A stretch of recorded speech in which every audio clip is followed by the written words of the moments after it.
La ciberseguridad no se trata solo de firewalls y cifrado, sino también de personas. Los atacantes a menudo explotan la naturaleza humana como el eslabón más débil de la seguridad, utilizando el engaño y la manipulación para obtener acceso o información no autorizados.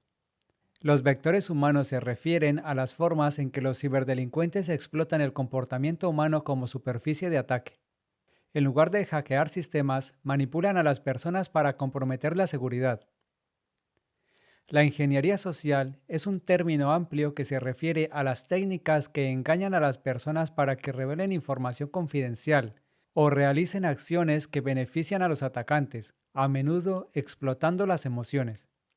IBM define la ingeniería social como manipular a las personas para que compartan información que no deberían compartir, descarguen software que no deberían descargar, visiten sitios web que no deberían visitar y cometan otros errores que comprometan su seguridad. Amenazas comunes de ingeniería social. El término phishing probablemente proviene de la palabra inglesa phishing, que alude a la idea de usar un cebo y esperar a que las víctimas muerdan el anzuelo. El phishing consiste en correos electrónicos fraudulentos que se hacen pasar por entidades legítimas, como bancos o empresas, para robar credenciales o datos financieros. Un ejemplo sería un empleado que recibe un correo electrónico urgente de soporte técnico solicitando que restablezca su contraseña mediante un enlace falso. El phishing o phishing de voz consiste en que los atacantes utilizan llamadas telefónicas para hacerse pasar por fuentes legítimas y extraer información confidencial. Un estafador podría hacerse pasar por un representante bancario, advertir a la víctima sobre transacciones fraudulentas y solicitar los datos de su cuenta. El smishing sigue un concepto similar, pero se realiza por SMS, engañando a los usuarios para que hagan clic en enlaces maliciosos. Un ejemplo típico es recibir un mensaje de texto que dice: se ha detectado actividad sospechosa en su cuenta bancaria. Para evitar el bloqueo, verifique su identidad ahora haciendo clic en este enlace, pero que en realidad redirige a un sitio web de recolección de credenciales. La desinformación y la información errónea implican la difusión de información falsa o engañosa para manipular opiniones o acciones.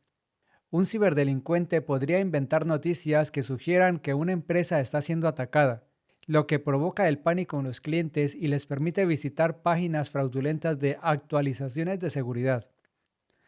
La suplantación de identidad es otra táctica engañosa, en la que los atacantes fingen ser otra persona para ganarse la confianza, acceder a unas instalaciones o extraer información.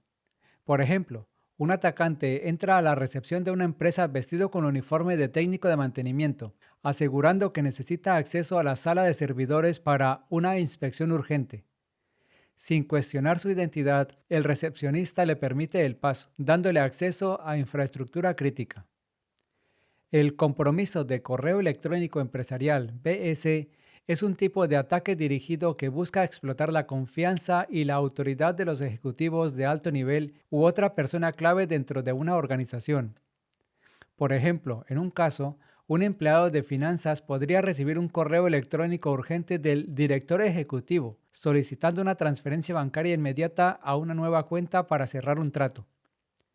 El pretexto es el acto de crear una identidad o un escenario falso para persuadir a alguien a revelar información u obtener acceso. Por ejemplo, un atacante se hace pasar por un auditor externo con una cita falsa, presenta documentos falsificados y convence a la recepcionista de darle acceso.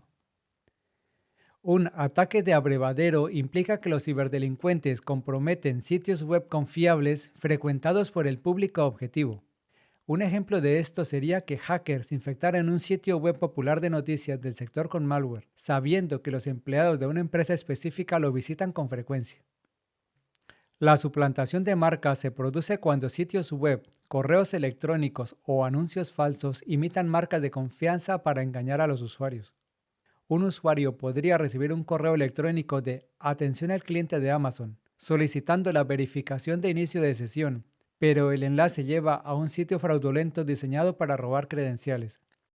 El tipo squarting se aprovecha de errores ortográficos comunes en sitios legítimos para engañar a los usuarios. Imagine que alguien escribe mal google.com como Google con U y es redirigido a un sitio de phishing. Aquí está la prueba. Cuando intento entrar a google.com, el antivirus lanza una alerta. El quishing o phishing de códigos QR es una tendencia creciente en la que los atacantes utilizan códigos QR falsos para dirigir a los usuarios a sitios web maliciosos o descargar malware. Imagine que el código QR de un menú de un restaurante se sustituye por uno fraudulento que roba los datos de pago al escanearlo.